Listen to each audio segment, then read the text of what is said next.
The chains were iron, and they had been forged to humiliate. Neve walked into the throne room of the Iron King, wearing them like a second spine. Her wrists were bloodied where the cuffs had bitten through the linen wrapping she had stolen on the road. Her ankles were worse. The chain between her feet was just short enough to make her stumble, and just long enough to let her recover. Whoever had measured it had known exactly what they were doing. She did not stumble.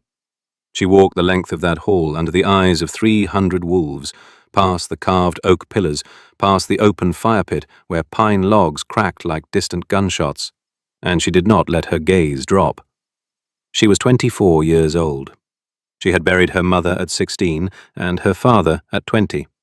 She had crossed 2 territories on foot, with her ankles bleeding and a name folded inside her shift like a knife. She would not break in front of a court that had been waiting 6 hours to watch her break. At the far end of the hall, on a throne of black iron and antler bone, the king watched her come. He did not move. He did not speak. His beater, a tall, weathered wolf with a scar through one eyebrow and the bearing of a man who had killed in 3 wars, leaned down and murmured something to him. The king's jaw tightened. Something behind his eyes went very, very still. Neve stopped 6 paces from the throne. The protocol, she had been taught it once by a woman who was no longer alive, was 12 paces. The guards at her flanks stepped forward to correct her. The king raised one hand. The guards stopped. "Closer," the king said.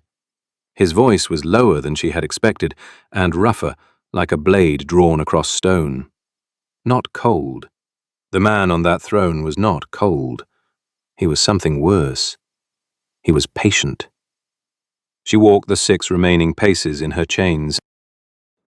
When she stopped, she was close enough to count the silver threading at his collar.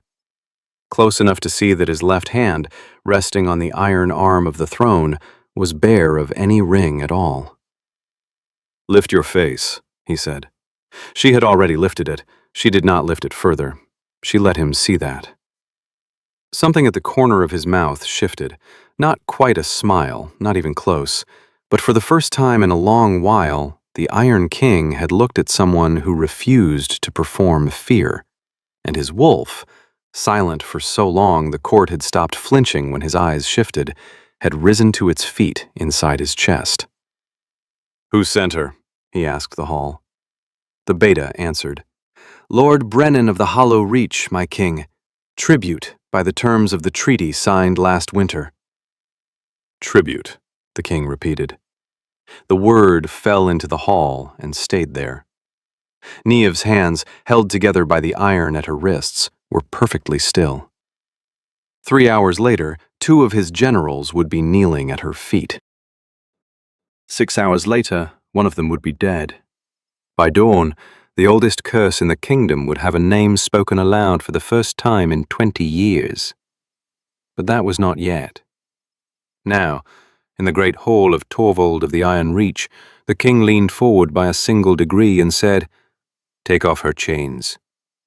The beta, Kaidman, did not move. "My king," he said, careful. "She has not been processed." "Take them off." A silence. "Kaidman." The beta moved. The cuffs at her wrists came off first, then the iron at her ankles. The chains fell to the stone with a sound that carried to the back of the hall, and 300 wolves heard it and understood that something had changed in their kingdom that they did not yet have the words for. Neve did not rub her wrists. She did not look at the blood. She looked at the man on the iron throne, and she let him see her see him. The gauntness at his cheekbones, the shadow under his eyes that no amount of sleep would lift, the way his right hand had moved once, just once, toward the empty place on his left where a wedding ring should have been. She knew that gesture. She had seen it before, in another hall, in another country, 20 years ago, when she had been 4 years old and her mother had been carrying her on her hip through the corridors of this very fortress on the night the Iron King's Luna died. Her mother had been the healer. Neve remembered the door. She remembered who had been standing outside it. And she had come all this way, across 2 territories, and a winter, and her own buried family, to put a name in this king's hand. She did not yet know that the man whose name she carried was sitting 20 paces to the king's left, watching her with the expression of a man who had just recognized a ghost. His name was General Asmund. He smiled at her, slow and warm, like an uncle welcoming a niece home. Niamh smiled back. It was the first lie she told in the Iron King's hall, and it would not be the last.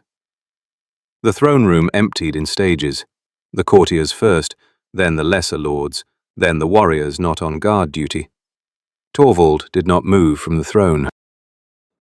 He watched her stand in the center of his hall, unchained now, but not yet anything else, and he tried to understand why his wolf, which had not stirred for any woman in 2 decades, was holding its breath.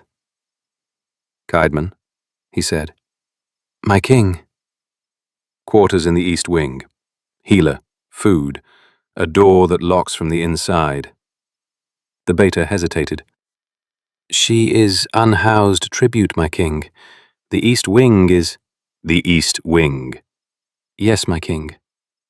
"And, Kaidman?" "Yes." "Whoever measured those chains, I want their name on my desk by morning." The beta bowed and withdrew.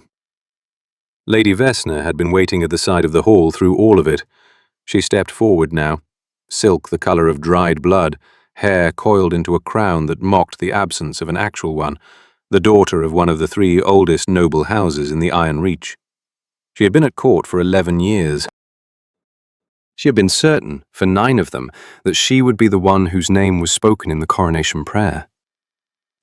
"My king," she said, gentle, "if I may.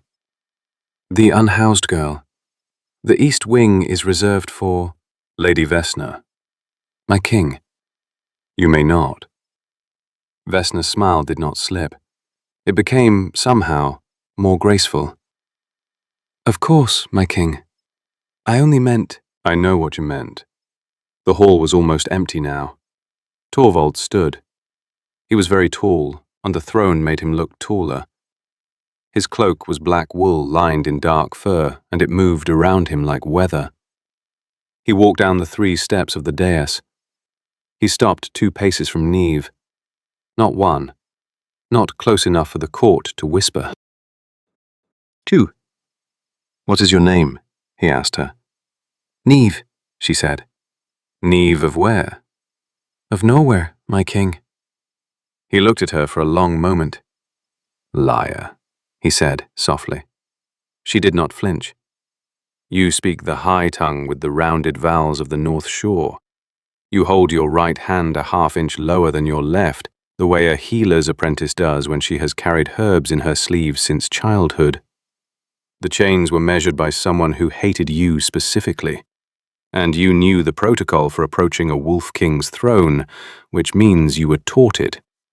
You are from somewhere, Niamh. You are not telling me where." "No, my king." "Why?"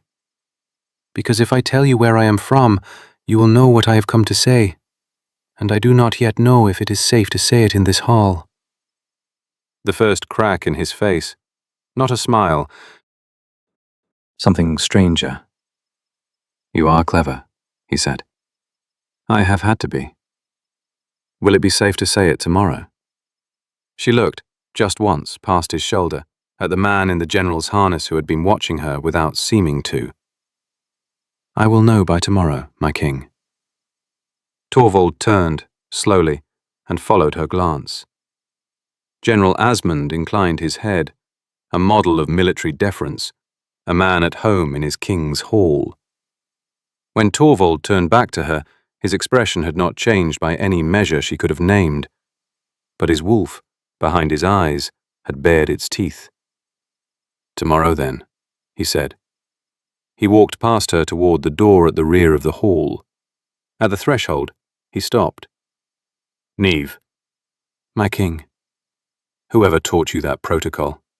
Were they kind to you?" A small silence. "Yes, my king." "Good." He was gone.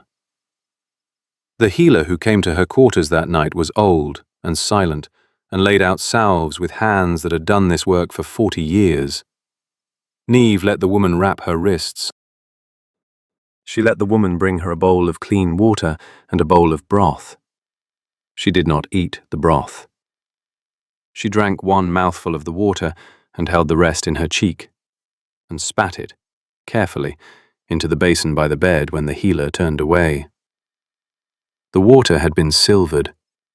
Not enough to kill a wolf, just enough to make a half-blooded healer's daughter sick for 3 days, sick enough to be moved to a quieter room, sick enough that whatever happened to her in that quieter room would not be witnessed. She had eaten silver before. She had been taught to taste it at 6 years old, in case anyone ever came for her family the way they had come for her mother. She lay down on the bed in the east wing of the Iron King's fortress, with her hands curled around a small folded scrap of linen hidden in the seam of her shift, and she closed her eyes, and she made herself sleep. She had 3 hours. She did not know yet that she had 3 hours, but she had a name. And in this fortress, a name was enough. He did not sleep. He had not slept properly in 20 years. The curse, the iron vow, the courtiers called it now, when they thought he could not hear, did not allow sleep on the nights after he had made a binding oath. And he had sworn one this evening, without meaning to. He had told the chained woman in his hall that her quarters would be in the east wing. He had said it in the high tongue, in the formal voice. He had not realized, in the moment, that he was speaking an oath. For 7 days now, she could not be moved from the east wing without his presence. For 7 days, his iron crown would feel a fraction heavier than it had this morning. He had not chosen this. He had not chosen any of it. 20 years ago, 21 in the spring, his Luna had died in the corridor outside her own chambers, with a silver dart in her throat and the king's seal ring missing from her hand. 20 years ago, his beater of that time had told him the killer was an unknown agent from the southern packs. 20 years ago, his court had pressed the iron crown onto his head and bound him by oath, by ancient ritual, to swear no other Luna for as long as the murder went unavenged. He had agreed. He had been 23 years old, half mad with grief, and he had agreed. The curse had taken hold within a week. Every oath he swore on the iron crown, every formal word in the high tongue, bound him for 7 days. The iron vow, they called it. A small thing. A king's small inconvenience. He had not understood for years why it grew heavier each season. He had not understood why his strength, which should have been at its peak by his 35th year, had begun to plateau, and then to recede, like a tide that was not coming back.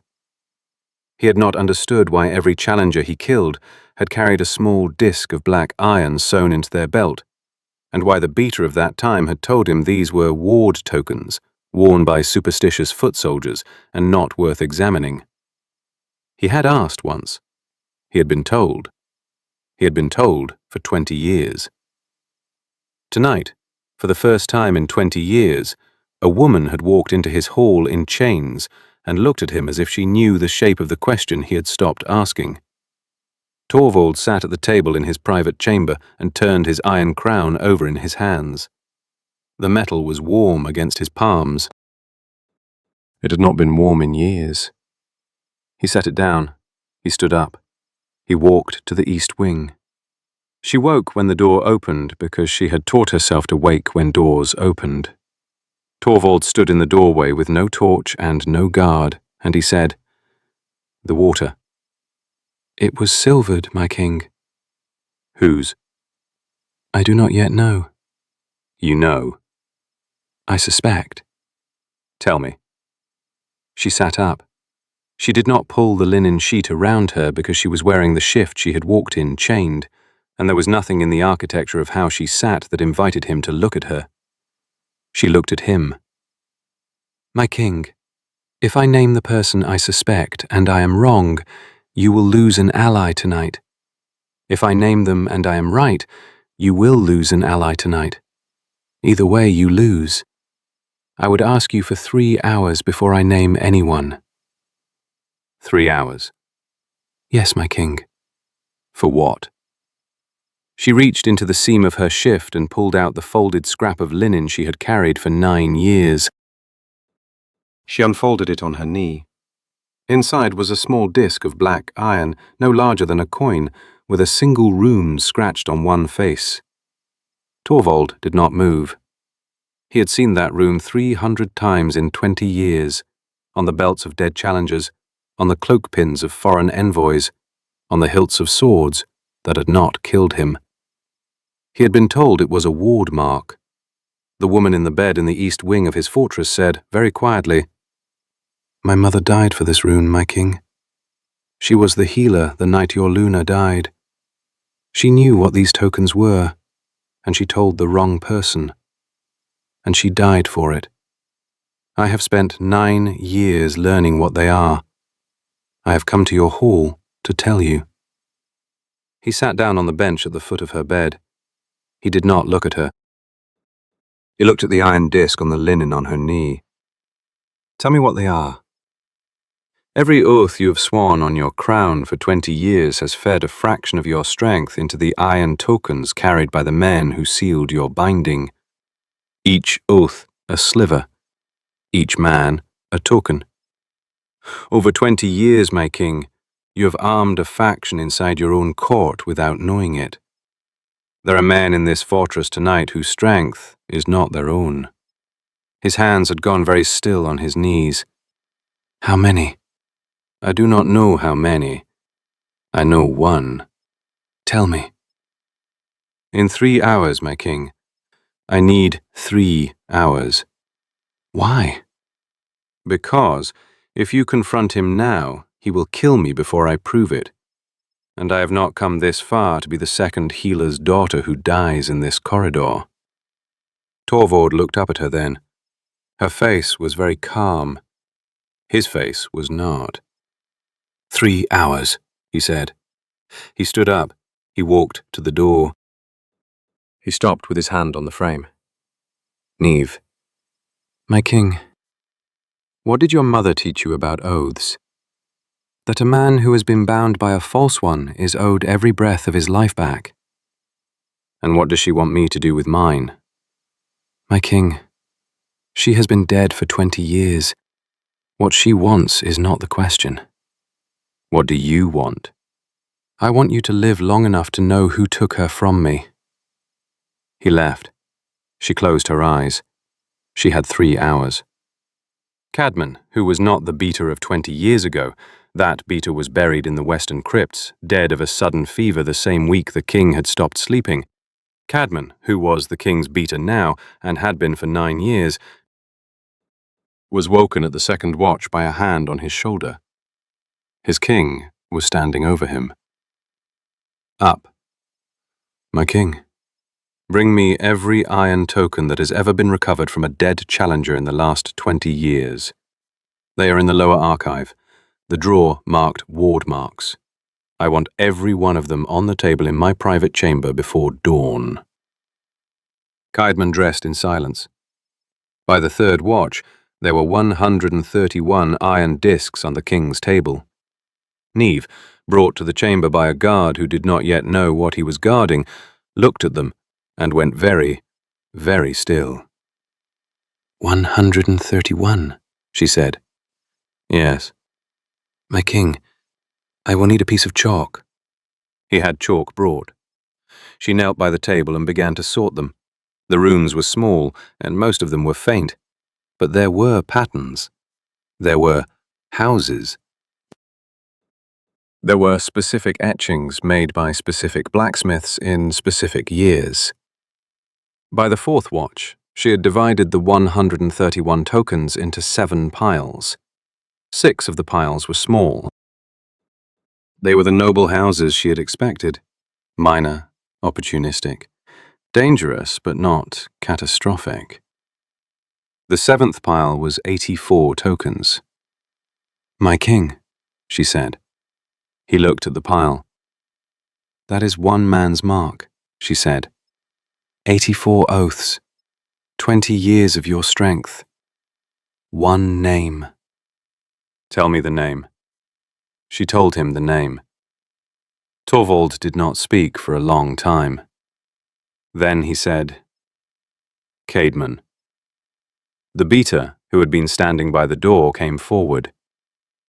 "Wake my generals, all of them, in the throne room, now. Tell them their king has had a dream." Caedmon went. Torvald looked down at Neve, who was still kneeling by the table with chalk on her fingers and the iron of his curse spread out in front of her like a map. "You are not a tribute," he said. "No, my king." "You came to me." "Yes." "For 3 hours you have been the most dangerous person in this fortress, and I did not know it." "You knew it, my king. You took my chains off." The throne room at the fourth watch was lit by torches and held 7 men. The 6 generals of the Iron Reach, in various states of dress, and General Asmund, who had arrived first and was standing closest to the throne. Torvald entered without ceremony. He carried no crown, he wore no cloak. He sat on the iron throne in his shirt sleeves and a half-belted tunic, and he said, "I have had a dream, gentlemen. I dreamt that one of you has been killing me for 20 years. The silence was so complete that the torches sounded loud. "I am told," Torvald said, "by a healer's daughter, that the iron tokens carried by my dead challengers have been bleeding my alpha strength for 2 decades.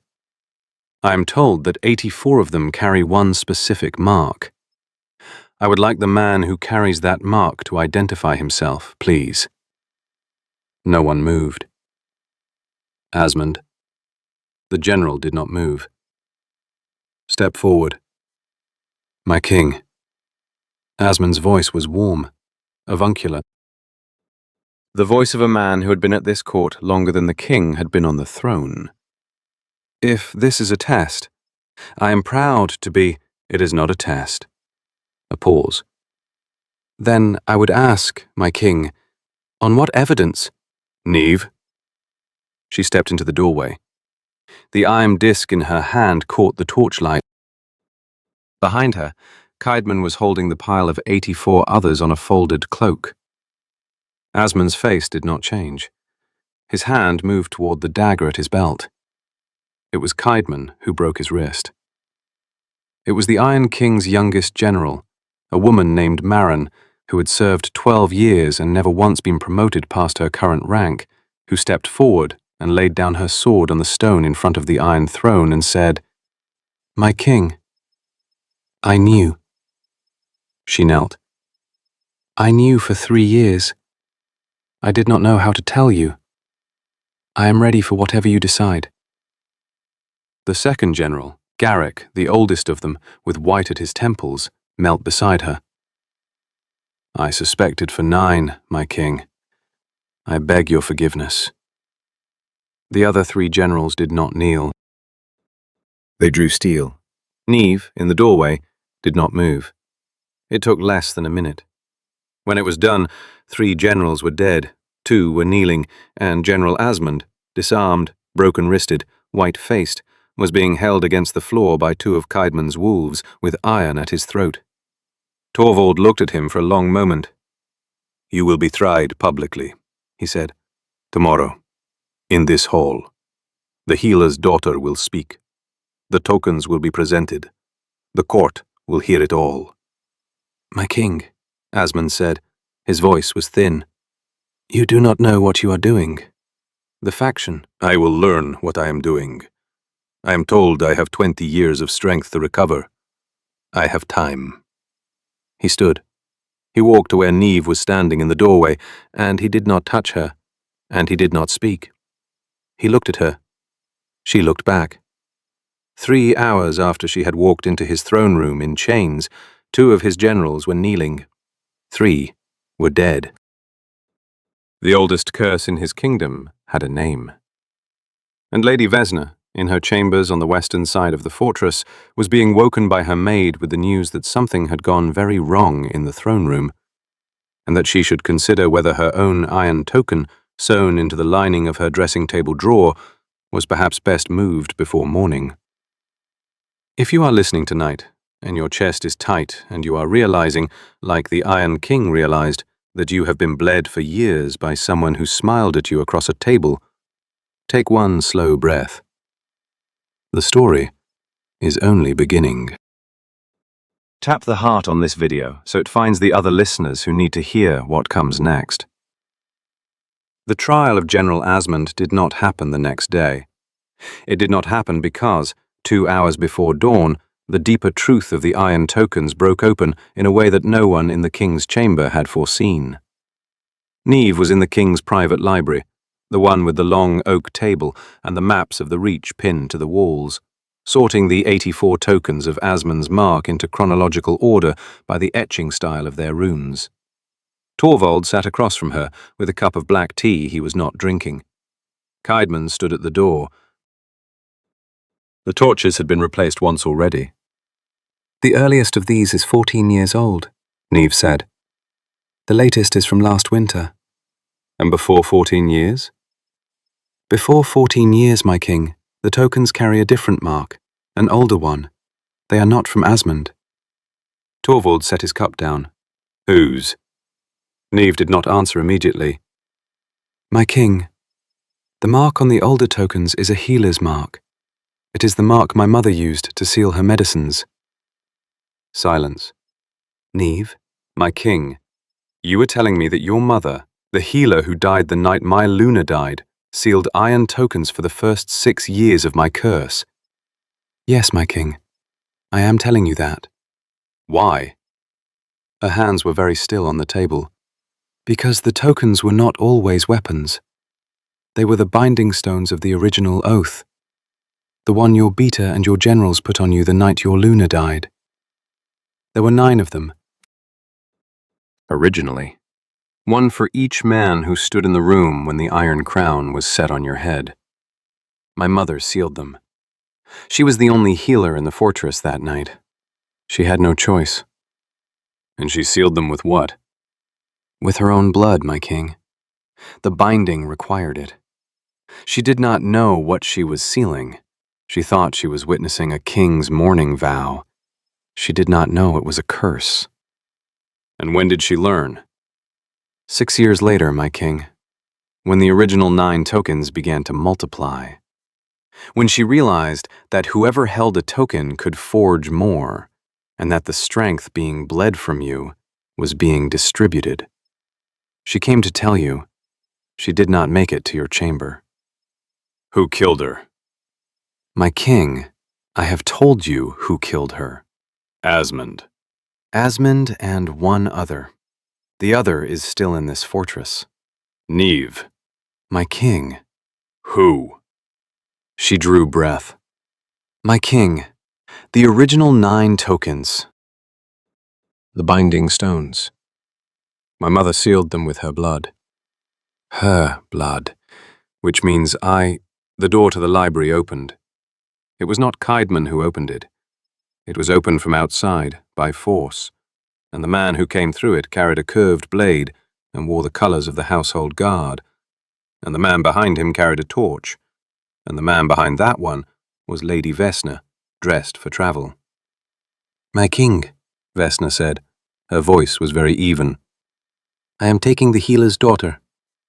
I am taking her quietly, with your blessing, because if you refuse me, the 83 remaining tokens in my faction's possession will pull the last decade of strength from your body in this room, and you will die at this table tonight." Neve did not move. Torvald did not move. Kaidman was already moving. The man with the curved blade was very fast. Kaidman was faster, but there were 5 guards behind Vesna in the corridor, and they were all wearing iron tokens. Torvald rose from the table. He felt his strength go out of him as he stood. A wave, like blood loss, the floor tilting, his vision graying at the edges. He understood, in that moment, what 20 years of slow theft felt like when it accelerated. He fell to one knee. Neve was on her feet. "Take me," she said to Vesna. "Take me and go. I will not fight you." "Neve," Torvald managed. "My king, stay alive. I will find you." Vesna smiled. "Bind her," she said to her guards. They bound her. With iron. They took her down the corridor and through the western gate and into a carriage that had been waiting for 3 hours. Torvald, on his knees on the library floor, watched the door close. Cadman was bleeding from a gash in his side. He pulled himself to his king. "My king, we will follow." "We will not catch them tonight." "My king, Cadman, I have just lost the only person in this fortress who knew how to unmake this curse. I have lost her because I made her stand in a room with iron tokens in the corridor outside. I will not lose her further by chasing without a plan. Bring me Marin. Bring me Garrick. Bring me every loyal sword in this fortress. We will move at dawn. We will move properly." Cadman went. Torvald sat on the floor of his library with his hands flat against the cold stone and felt, for the first time in 20 years, his own strength reach for itself and find a fraction more there than he had remembered. The tokens that had bled him were leaving the fortress. As they passed beyond the gates, their hold on him loosened, by inches. He understood, then, what Neve had been trying to tell him before Vesna came through the door. Her blood had sealed the original 9 binding stones. Her mother's blood. Which meant her blood, Neve's blood, the daughter's blood, could break them. Which was why Vesna was taking her alive. Which was why he had 3 days at most before someone bled the healer's daughter dry to remake the binding for the next 20 years. He stood. The world stayed steady. He walked to his armory. The eastern wood was 3 days' ride at hard pace, and Torvald rode it in 2. He did not ride alone. Caedmon was at his right hand. Madden, the young general who had knelt, rode at his left. Garrick had stayed at the fortress with 200 wolves to hold it against any faction loyal to Asmund, who might think a king's absence was an opportunity. The court had been told the king was hunting. They had been told this in the formal voice. It was technically true. The carriage tracks went east, then south, then east again. The faction's stronghold, Neve, in the 7 hours she had spent with the king the night the chains came off, had mapped for him on the back of an old hunting chart every place she had ever heard her mother's killers mention, was a fortified hunting lodge in the foothills, owned on paper by a cousin of Lady Vesna's, used in practice by the noble cabal that had been profiting from his oaths for 2 decades. By the second night, they were within sight of it. By the third night, they were inside the perimeter. Neve was in the lower chamber. She had been there for 2 days. She had been bled twice, a small cup, ceremonial, the binding ritual being done slowly so as not to weaken her past the point of usefulness. Her wrists were wrapped again, in the same way they had been wrapped the night she walked into Torvald's hall. The wrappings were a kindness from one of the older men who had known her mother and had not been able to bring himself to be cruel about the cuts. She had not eaten in 2 days. She had not slept. She had been listening. She had heard, through 3 walls, the names of every man in this lodge. She had heard the schedule of the binding. She had heard, twice, the voice of Lady Vesna, and once the voice of a man who must have been the senior figure of the cabal, old, dry, amused. He had called Asmund the Loud One. He had called Torvald the Inconvenience. He had said of Neve, she will be a more reliable seal than her mother. The mother kept a daughter. The daughter has no one. Neve had smiled, alone in the dark, because the daughter had someone now, and the cabal had not yet learned to think about that. On the third night, she heard the lodge change. It was a small change, a door that did not close all the way, a guard who did not call the watch. The lodge was the kind of building where small changes were the only kind of warning anyone would get. She stood up. She wrapped her own ankles in the strips of linen she had been tearing from the underskirt of her shift for the last 2 days. She made herself ready. The door to her chamber opened. The man in the doorway carried a torch. He was not one of the Cabal's men. "Neve," Torvald said. The torch shook in his hand. She crossed the room to him and she did not run, she walked. She walked the way she had walked across his throne room 3 nights ago, with her head up and her chin steady, and when she stopped 1 pace from him, she did not lift her hands. "My king," she said. He set the torch in the bracket on the wall. He did not touch her. He looked at her wrists. He looked at her face. "You came," she said. "I told you I would. You told me you would move properly." "I have." "My king, the binding will be unmade tonight. Kaidman has the tokens we took on the way in. Marin has the senior figure of the Cabal disarmed in the upper hall. Vesna is in a closet in her own kitchen, which is, I'm told, dignified for her circumstances. The lodge is ours." She closed her eyes. When she opened them, they were not steady. "Neve." "My king." "You have not slept in 3 days." "No, my king." "Will you let me carry you out of this place?" A pause. "Yes," she said, "but not tonight. Tonight I will walk." She walked. She walked the corridor and the stairs and the long stone passage and the courtyard, and she walked through the gate of the lodge with her king 2 paces behind her. And when she reached the horses, she stopped, and she said, "Now you may carry me." He did. The iron crown was set on the head of the new Luna of the Iron Reach 3 weeks after the Cabal was tried publicly in the King's Hall. The trial had taken 9 days. 131 iron tokens had been entered as evidence. 17 members of the Cabal had been named, including 4 lords of the Iron Reach, 2 foreign envoys, 1 senior healer who had served the previous beta, and General Asmund, whose confession, given on the 2nd day, when he understood that he was being tried not by Torvald alone, but by the full council, including 2 generals who had knelt and 3 who had been replaced, had filled in every gap that Neve's evidence had left. The Cabal had been profiting for 20 years. The original 9 binding stones had been a noble experiment in controlling a too strong king. The token forging, bleeding off the king's strength into iron discs that could be carried, sold, traded, had been Asmund's innovation in year 6. The murder of the previous Luna had been the Cabal's first act, executed to install the curse and clear the way for the binding. The murder of Neve's mother had been the Cabal's second act, executed because the healer had learned what she had sealed and had been on her way to confess to the king. Neve had spoken on the 7th day. She had spoken for 2 hours. She had not wept.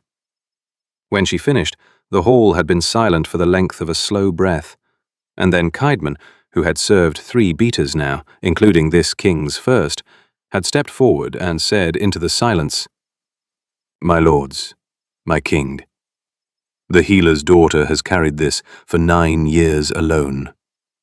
I move that the court rises." The court had risen. It had stayed standing while Neve walked the length of the hall, the same length she had walked in chains, and stopped before the iron throne where Torvald was waiting for her with his hand outstretched. She had taken his hand. She had not let go.